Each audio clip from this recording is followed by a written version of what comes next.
우리 예수 믿는 사람들이 보통 흔히 생각하기를 복음을 확실히 알고 하나님의 계획 안에 있으면 결코 시험이나 문제나 어려움이 없을 것이라고 생각을 합니다. 그런데 성경은 하나님의 뜻 안에 따라 살아가는 사람도 반드시 핍박, 시험, 오해, 여러 가지 갈등에 여러 가지 방해가 분명히 따라올 것이라고 말씀을 하고 계십니다. 근데 분명한 것은 하나님 안의 뜻 안에 살아가는 사람들은 여러 가지 시험에 대한 공격이죠. 그것이 무너짐의 이유가 될 뿐만 아니라 그 뒤에 더 큰 하나님의 계획과 복이 예비되어 있다고 분명히 말씀하고 계신다는 사실입니다. 고린도후서 4장 6절 10절에 보니까 어두운 데에 빛이 빛이라 말씀하셨던 그 하나님께서 예수 그리스도 얼굴에 있는 하나님의 영광을 아는 빛을 우리 마음에 비주셨는데 그 빛, 그 보배를 우리 질그스레 가졌다고 되어 있거든요. 그렇기 때문에 우리가 사방으로 우겨쌈을 당하여도, 무슨 말이죠? 사방으로 우겨쌈을 당할 수 있다는 말입니다.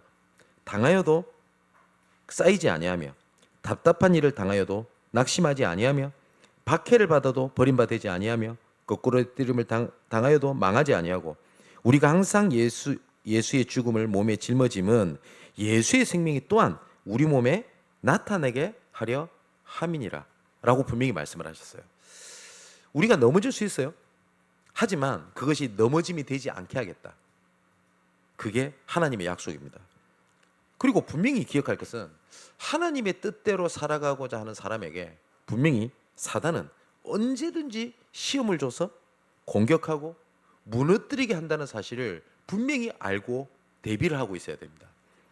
베드로전서 5장 7절에 11절에 보니까 근신하라 깨어라 너희 대적 마귀가 우는 사자같이 두루다니며 삼킬 자를 찾는다 라고 되어 있거든요. 근데 이 일이 10절에 뭐라고 되어 있냐, 모든 은혜의 하나님 곧 그리스도 안에서 너희를 부르사 자기의 영원한 영광에 들어가 계신 이가 잠깐 고난을 당한 너희를 친히 온전하게 하시며 굳건하게 하시며 강하게 하시며 털을 견고하게 하실 것이다. 분명히 말씀을 하셨습니다.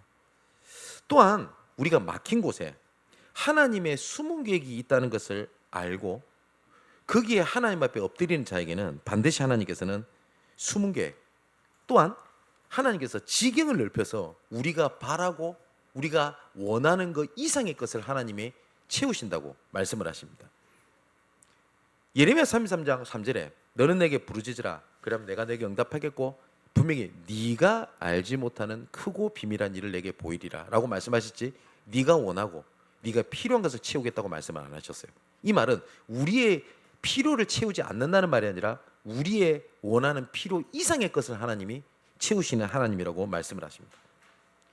사도행전 6장 10절에 11절의 말씀 보니까 바울 팀이 아시아로 가려고 합니다. 다른 것도 아니고 복음 전하러 가려고 하죠. 근데 길이 막혀요. 그래서 다시 하나님의 계획을 따라 무시 앞에 이르러 비두니아로 가려고 애를 씁니다. 그런데 또 길이 막혀요. 우리가 이럴 때가 있지 않습니까? 하나님의 계획인 줄 알고 갔는데 길이 막혀요. 그때가 중요하거든요. 그래서 이 바울팀이 나중에 어디로 들어가게 됩니까? 두로아로 내려가게 됩니다. 무시아를 지나서. 거기서 막혔던 건 줄 알았는데 마게도냐를 들어갔더니 이 길이 로마로 가게 되는 하나님의 중요한 문이 되었다는 겁니다.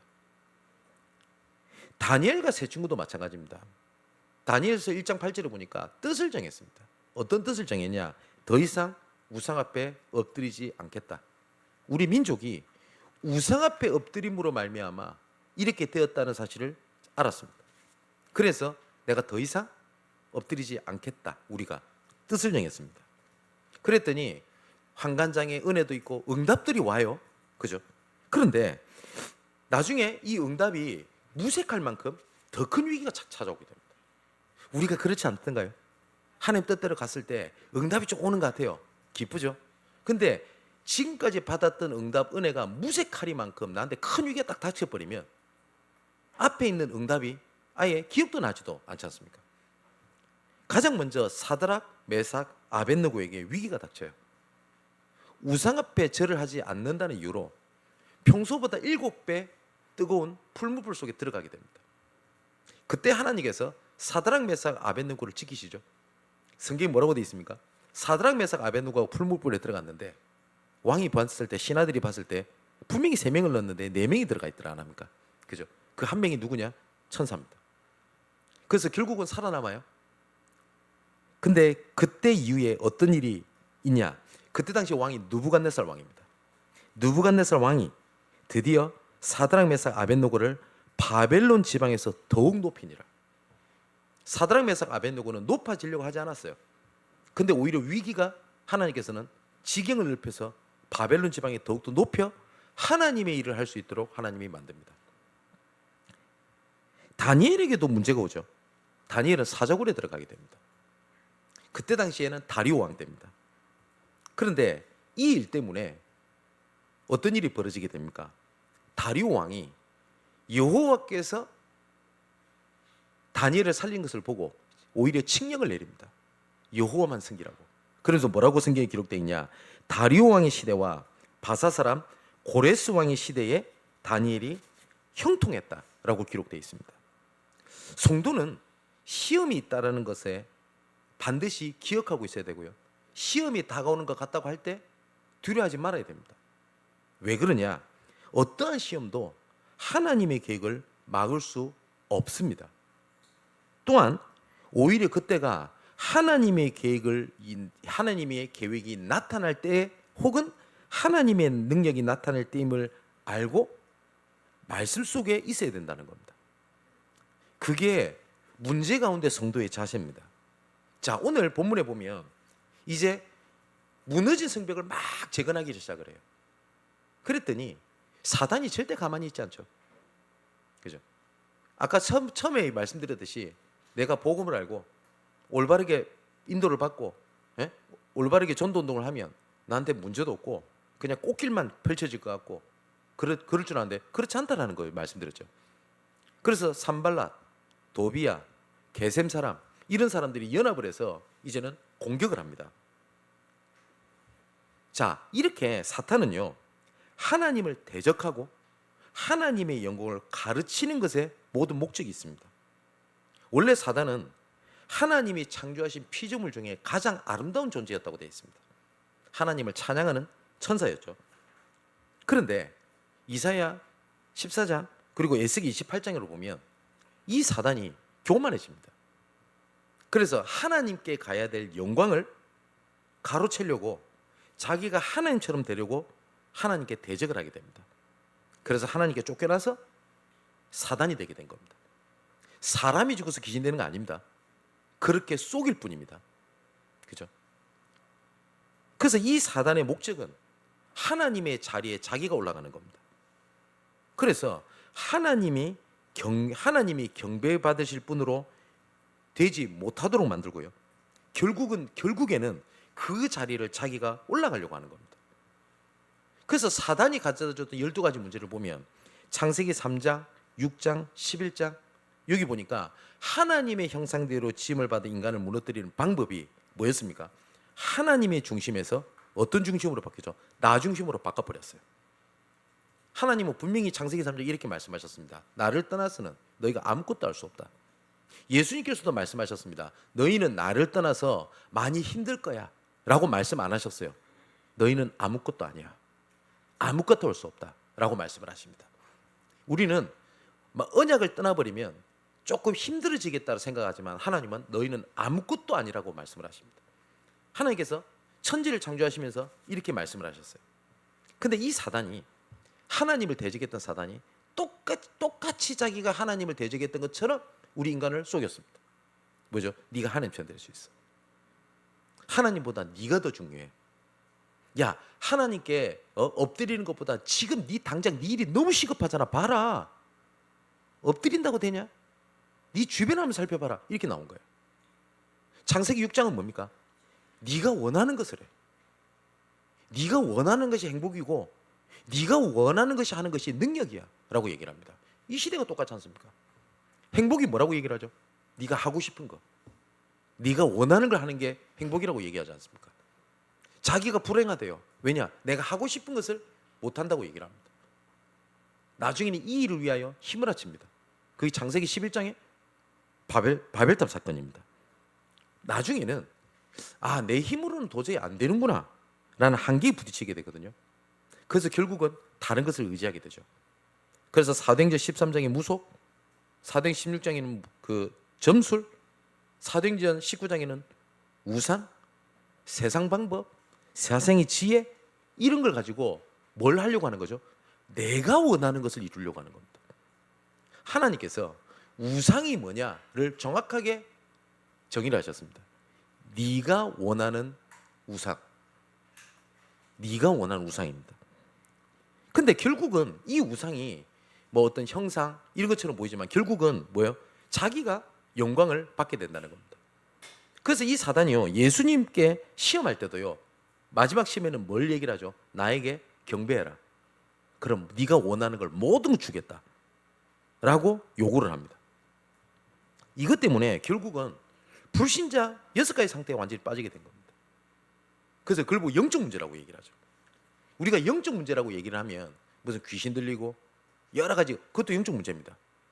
근데 영적 문제의 근본은 하나님을 떠나 있는 상태를 불신자 상태라고 얘기를 합니다. 불신자와 우리 믿는 사람의 극명한 차이는 뭐죠? 잘 되고 복 받은 겁니까? 아닙니다. 그죠? 우리가 착각하는 것이 저 사람은 언약을 잘 붙잡았더니 일이 잘 풀렸구나. 아니라는 겁니다. 그죠? 그러니까 우리는 그 불신자 상태에 이르면은 그런 걸 생각을 하거든요. 근데 불신자와 우리의 극명한 차이는 뭐냐? 하나님과 함께 하냐, 함께 하지 않냐, 그 차이입니다. 그죠? 그래서 에베소서 2장 1절 3절에 보니까 허물과 죄로 죽었다. 그리고 그 가운데 허물과 죄로 죽었던 그 가운데서 행하여 세상 풍조, 세상 방법, 세상의 기준을 따르고 공중권세 잡은 자, 그 곧 불순종한 아들들 가운데서 역사하신 영을 따라 살아가며 뭐라고요? 본질상 진노의 자녀였다.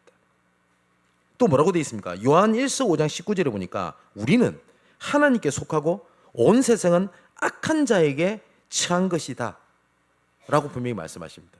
예수님께서도 나와 함께하지 않은 자는 나를 반대하는 자요, 나와 함께 모으지 아니하는 자는 나를 해치는 자니라.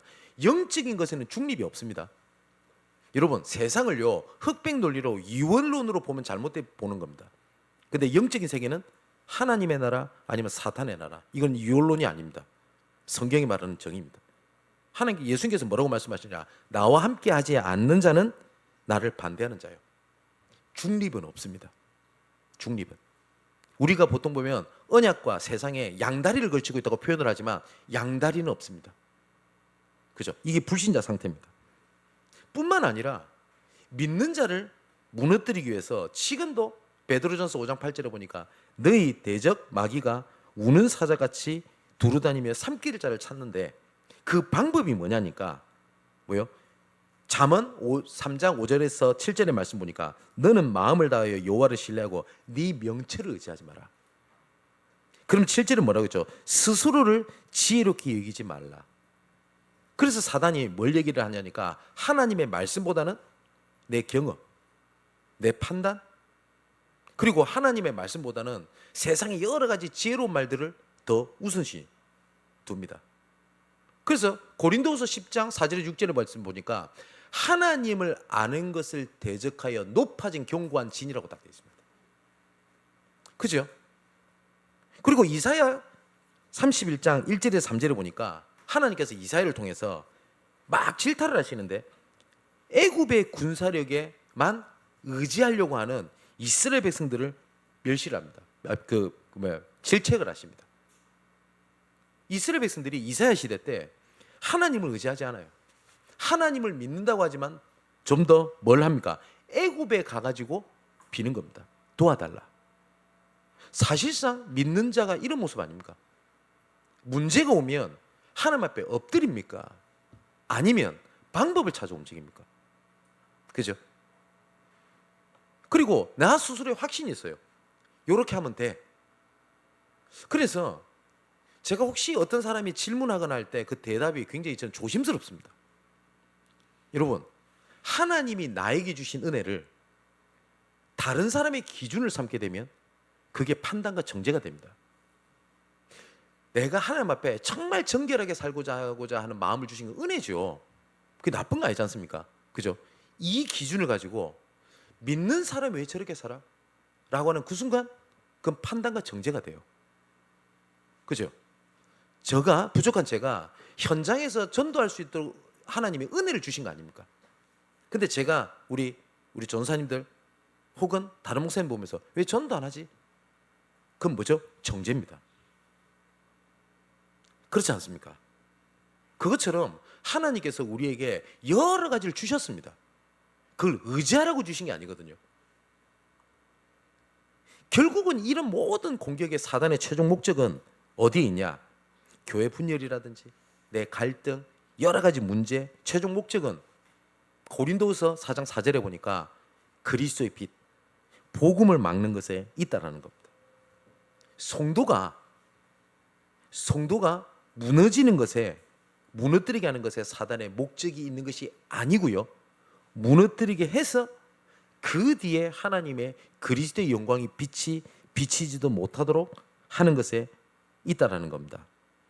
여러분, 오늘도 본문에도 읽어봤듯이 무너진 성벽을 재건하고 개혁하려고 하는 말씀의 언약을 인도받으려고 하는 자에게 사탄은 결단코 가만히 있지 않습니다.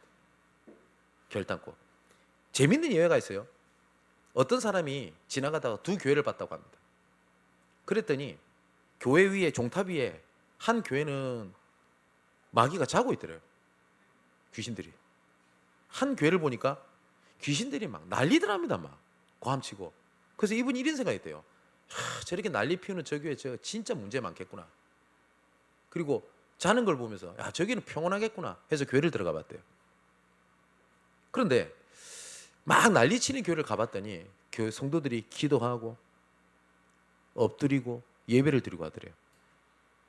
그런데 이 마귀들이 자고 있는 교회를 들어가 보니까요, 성도들이 싸우더랍니다. 그게 무슨 말이죠? 마귀가 할 일이 없는 거예요. 마귀의 목적은, 아닌 말로, 좀 여러분 제가 폄하하는 말 아닙니다. 여러분 하나 어렵게 만들어가지고 무슨 득을 봐요, 사단이. 그죠? 근데 내가 하나님의 자녀가 맞고 그리스도의 빛을 증가할 자가 맞다면 사단은 그냥 두지 않겠죠. 그죠? 아까 예를 들었듯이 사단이 할 일이 없으면 어떻게? 할 일이 없는 거예요. 그럼 어떻게 됩니까?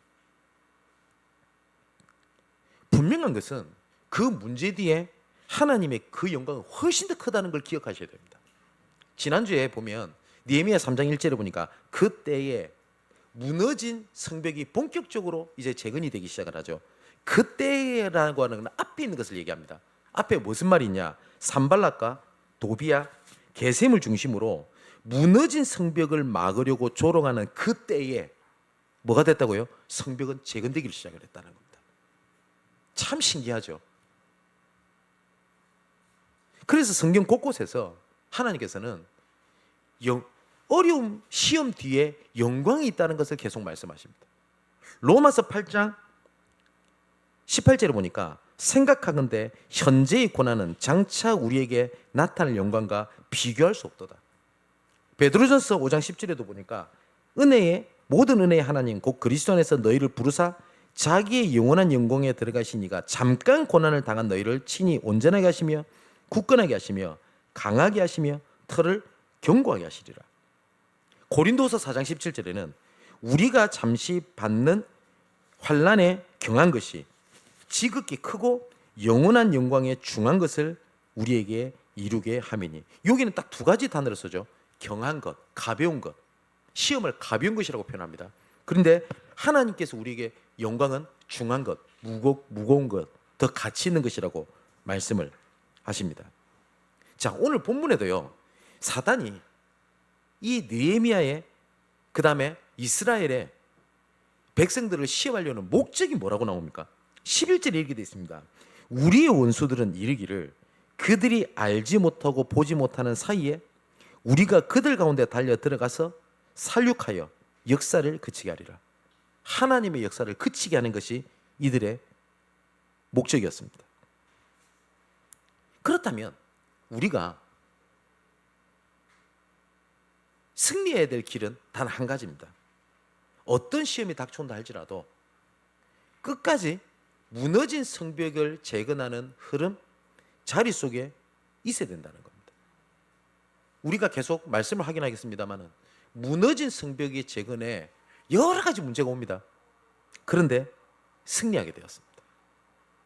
그리고 그 이후에 하나님 주신 영광은 비교하지 못할 만큼 엄청나게 됐다는 걸 기억해야 됩니다. 성도가 시험이 다가왔을 때 그게 넘어지면 큰 타격을 입습니다.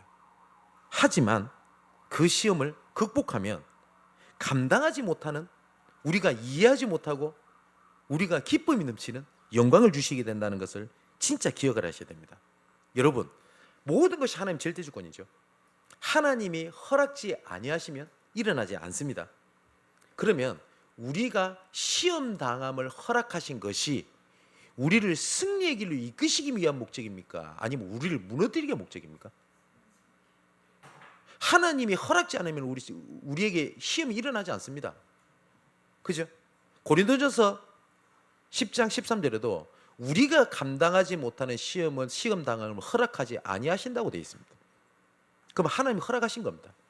내가 실수했던 남들을 통해서 왔던 자의적이든 타의적이든 옵니다. 무너지라고 주신 겁니까? 아니면 승리를 주시기 위한 겁니까? 승리를 주시기 위함이라는 것을 사단도 압니다.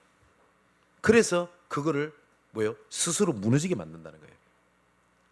찬송가 373장에 보면 고요한 바다로라는 찬양이 있습니다. 잘 아는 찬양이죠. 그 2절에 보면 큰 물결 일어나 쉬지 못하나 이 풍랑 인하여 더 빨리 갑니다 라는 가사가 있어요. 풍랑으로 인하여 내가 주와 함께함으로 더 빨리 갈 수 있는 이유가 된다는 겁니다. 그죠? 여러분, 배가 도시에 있으면 바람은 더 빨리 갈 수 있는 도구가 되는데 도시 없으면 어떻게 돼요? 침몰하는 이유가 됩니다. 그죠? 바닷물이 배가 구멍이 있으면 침몰하는 이유가 되는데 구멍이 메꿔져 버리면 더 넓은 데로 갈 수 있는 이유가 됩니다. 욥의 고난이 어떻게 승리를 얻게 됐는지가 우리가 아시죠? 영육간에 하나님께 갑절로 채우십니다. 욥기 45장 5절에 다 모든 시험이 끝나고 난 다음에 욥의 고백입니다. 내가 죽게 대하여 귀로 듣기만 하였사오나 이제는 눈으로 주를 배웁나이다. 이제는 추상적이었던 언약이 이제는 눈에 보일 만큼. 또 성경이 뭐라고 되어 있냐? 42장 10절에 여호와께서 욥의 공경을 들으시고 욥에게 이전 모든 소요보다 갑절로 주신지라. 그래서 성경적 응답을 받은 사람 공통적 특징이 있습니다. 문제가 다 있었어요. 근데 이 문제가 하나님의 계획으로 받냐? 아니면 무너짐으로 받냐? 딱 그 차이입니다. 세상의 모든 믿는 사람들은 고난을 다 받습니다. 누가 이런 질문을 하다가 목사님도 어려울 때가 많습니까? 예, 엄청 많습니다. 감정적으로 여러 가지로. 근데 그 때가 누구에게는 응답의 때가 되는데 누구에게는 무너질 때가 된다는 겁니다. 제가 이런 예를 많이 들죠. TV를 보면 청소년들이 막 무너진 사건을 보면서 이렇게 조명합니다. 가정의 어려움 때문에 부모님의 무관심 속에 저런 안타까운 일이 벌어졌다. 그 정확한 진단 아니거든요. 어떤 친구들은 가정의 어려움 때문에 그걸 발판 삼아 성공하는 친구가 있습니다. 맞죠? 그러면 가정은 아무 때도 된다 이 말을 말하는 게 아니죠. 환경이 문제가 아니라는 겁니다. 그죠? 하나님 자녀도 똑같습니다. 그러면 이 사탄이 무너진 성벽을 재건하는데 막으려고 어떻게 공격했는지를 봐야 되겠습니다. 똑같습니다, 지금이랑. 그래서 오늘은 그 성벽을 재건하는데 사단이 주는 공격 첫 번째고요. 다음 주에 두 번째 공격을 한번 보게 될 건데 지금 사단이 하는 방법 똑같습니다. 첫 번째는 느헤미야가 이스라엘 백성들과 함께 예루살렘 성벽을 재건한다고 하니까 사탄이 가장 먼저 썼던 방법이 뭐였냐니까 세상의 기준, 조건, 환경의 소리로 생각과 마음을 흔드는 심리전이었습니다. 실제가 아니에요. 그냥 보이는 대로 들리는 대로 생각과 마음을 흔들어 버리는 겁니다. 그래서 오늘 본문의 1절 3절에 보니까 조롱과 비웃음입니다. 그냥 조롱이면 무시하면 되잖아요. 뭘 가지고 조롱하고 딱 심리를 거냐? 딱 현실에 맞게 얘기를 해요. 자 보세요. 이 미약한 유다 사람들이 하는 일이 뭐냐? 이때 유다는요 포로였기 때문에 할 수 있는 게 아무것도 없었어요. 우리 지금 말은 뭐죠? 네가 할 수 있는 게 뭔데? 이 말이에요. 또 스스로 견고하게 하려는가? 스스로 할 수 있는 게 없잖아요. 불탄 돌을 흙무더기에서 다시 일으키려 하는가? 다 무너져서 불타서 무너졌던 성벽을 어떻게 세울 수 있습니까? 자기 힘으로. 그들이 건축하는 돌 성벽은 여우가 올라가도 곧 무너지게 될 거다. 보세요.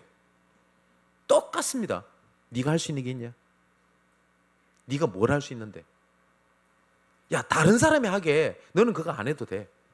그거지 않습니까? 그 다음에는 7절, 8절, 그 다음 11절에 보니까 뭐요? 협박을 하고 공포를 조장합니다. 일어나지도 않았어요. 이 모든 것이요 세상의 기준, 현실에 근거해서 어디요? 생각과 마음을 흔들어 버리는 겁니다. 여러분 그렇지 않습니까? 나한테 막상 그 일이 다가오지 않았어요. 그런데 내 머릿속엔 이미 그 문제가 이미 다가왔고 내 목을 누르고 있지 않습니까? 그죠? 그래서 생각과 마음을 지키시리라 라고 말씀을 하신 겁니다. 결국 우리의 영적 싸움은 현실을 보며 나의 것, 나의 현장을 보냐, 아니면 하나님의 말씀을 기준으로 된 나의 것, 나의 현장을 보냐라는 딱 그 차이입니다. 세상을 볼 때, 그죠? 히브리서 11장 1절에 3절에 보니까 믿음은 바라는 것들이 실상이요 보이지 않는 것들이 증거니 선진들이 이로써 증거를 얻었느니라 하면서 뭐라고 되어 있죠? 우리가 보이는 것은 보는 것으로 말미암아 된 것이 아니라 말씀으로 된 것이다 라고 되어 있습니다. 그게 믿음입니다. 그죠?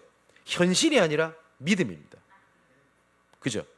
근데 사단은 현실을 더 크게 보게 만들어요. 그래서 산발라 도비아가 뭐예요? 너희들이 할 수 있는 게 뭐냐? 라고 딱 건드리게 된 겁니다. 제가 지난주에 필리핀에 우리 이멜다 선교사님 쪽에 일 때문에 제가 다녀왔거든요. 그 중에 한 가지 일이 필리핀에서 이렇게 만나게 됐던 한 중직자 청년을 교회로 연결시키는 일이었습니다. 근데 연결을 시키면서 제가 제 스스로 약간 염려를 했던 게 세 가지가 있었습니다. 지금 녹화가 되어서 자세한 얘기를 못 하겠는데 이 부분이 이 친구 눈에 분명히 보일 건데 라는 생각이었어요. 충분히 이 친구가 실망하고 이 교회 나랑 안 맞다 라고 할 만한 일이에요. 그걸 제가 예측을 하고 있었어요. 너무 괜찮은 친구더라고요. 보니까 필리핀에서 인류대학을 나왔고 필리핀에서 유통을 담당을 하고 이 친구가 한국과 현지에 있는 교회 렘넌트들을 연결 다리 역할을 하는 중직자가 되겠다라는 기도를 하고 준비를 하고 있는 친구였어요. 얼마나 감사합니까? 그래서 만나서 이멜다 선교사님이 이렇게 포럼을 하더니 포럼 내용은 제가 잘 모르겠습니다. 영어가 딸리니까요. 근데 두 사람이서 울고 웃고 이러더라고요. 그러더니 전화번호를 주고받더니 제가 오늘 이번 주부터 당장 교회를 섬기겠습니다 라고 갔어요. 근데 말은 안 했지만 제가 아까 말씀드렸듯이 세 가지 딱 걸리는 게 있었어요. 제가 그 교회 상황을 잘 아니까요. 아니나 다를까 이 세 가지를 다 보고 왔어요. 그 얘기를 질문하더라고요. 근데 자세한 얘기는 제가 못하겠습니다. 지금 녹화가 되고 있어서. 근데 얘기만 들어도 뭐야? 이럴 만한 일일 겁니다. 근데 이 친구의 답변입니다. 하나님이 주신 언약과 그 교회 현실이랑 나하고는 상관이 없다라는 겁니다. 저 약간 놀랐어요. 그러면서 이 얘기를 하는 겁니다. 가니까 너무 열악하더래요. 가보신 분 알죠? 본당에는 그 뭡니까? 그 계란 발판 그 껍데기 붙여가지고 허브째 쓰고 있잖아요. 내가 지금까지 렘넌트를 위한 중직자, 교회를 올바르게 섬기는 중직자로 기도하고 있었는데 내가 이 일을 해야 될 걸 봤대요. 자기 주변에 인테리어 관련돼 있는 큰 인테리어, 최고 큰 인테리어 쪽 관련돼 있는 그 가족과 연결돼 있는. 그러면서 연락한 게 뭐냐니까, 목사님, 교회 인테리어 이 부분을 렘넌트들이 마음껏 예배를 드릴 수 있도록 이 부분은 제가 헌신을 하겠습니다 라고 얘기를 한 거예요. 결혼할 여자가 필리핀 사람이거든요. 근데 필리핀에는 사실상 민주주의가 아닙니다. 신분 제도가 있어요. 봉건사입니다. 그래서 그 정치계 몇 가문들이 돌아가면서 정치를 다 해먹어요. 그러다 보니까 공부 잘하고 그 뭐죠?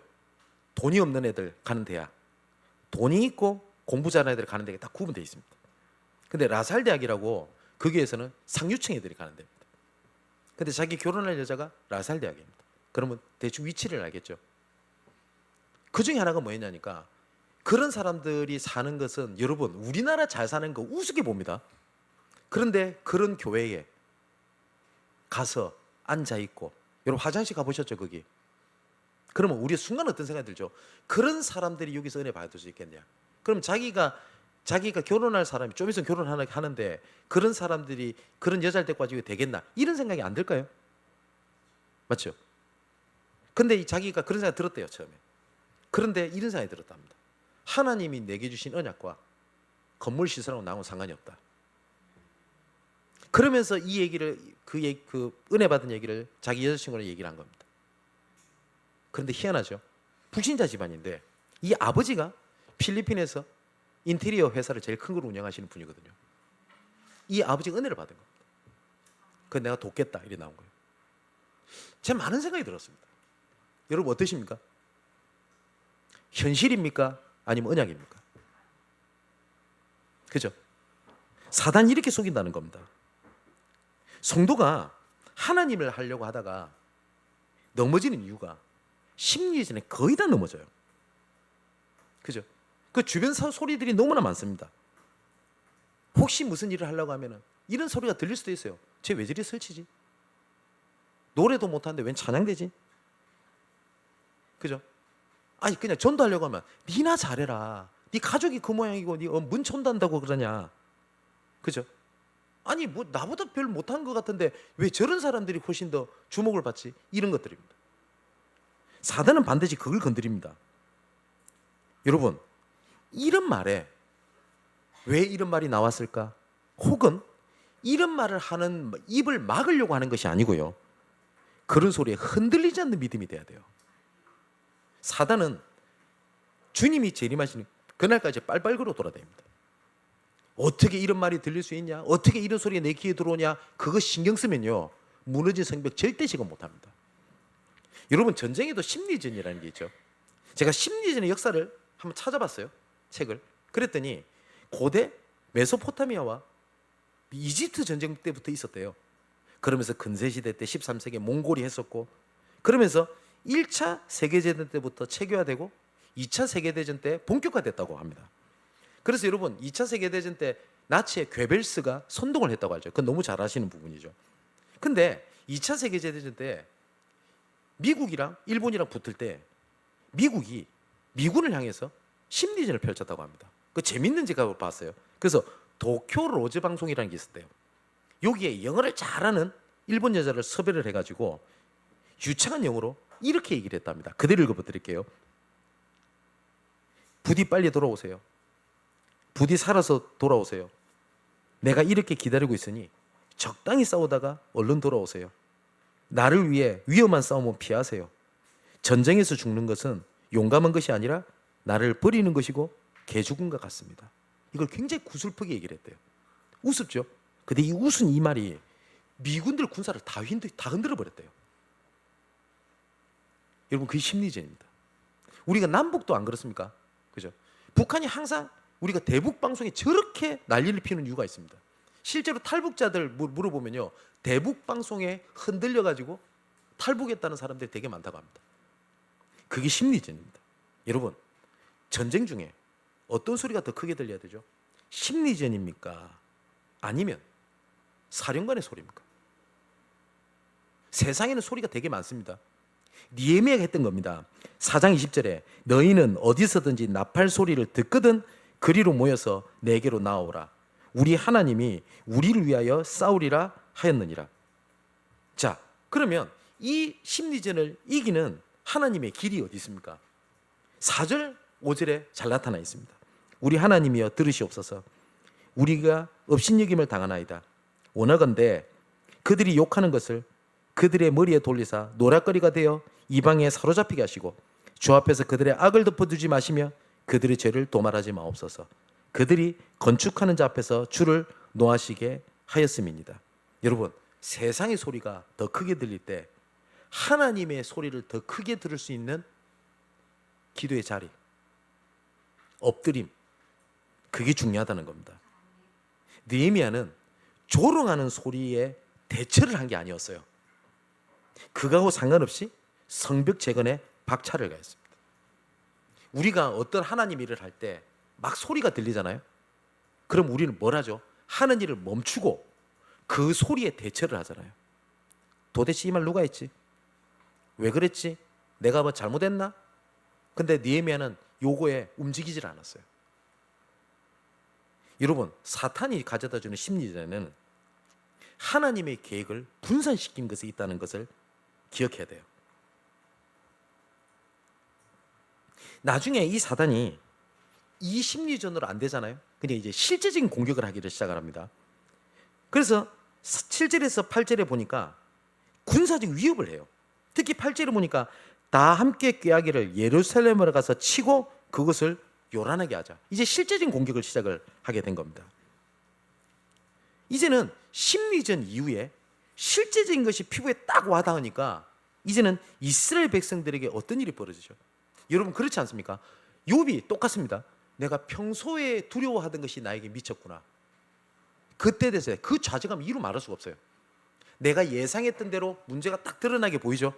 그때는 진짜 좌절해버립니다. 그나마 안 드러났으니까 좀 버틸만 한데 좀 드러나는 것 같잖아요. 그럼 팍 무너져 버리잖아요. 심리전 때는 어떻게 했냐? 이스라엘 백성들이 오늘 본문에 보세요. 6절에 우리가 성을 건축하여 전부가 연결되고 높이가 절반에 이르렀다. 이는 백성이 마음을 들여 일을 했다라고 되어 있잖아요.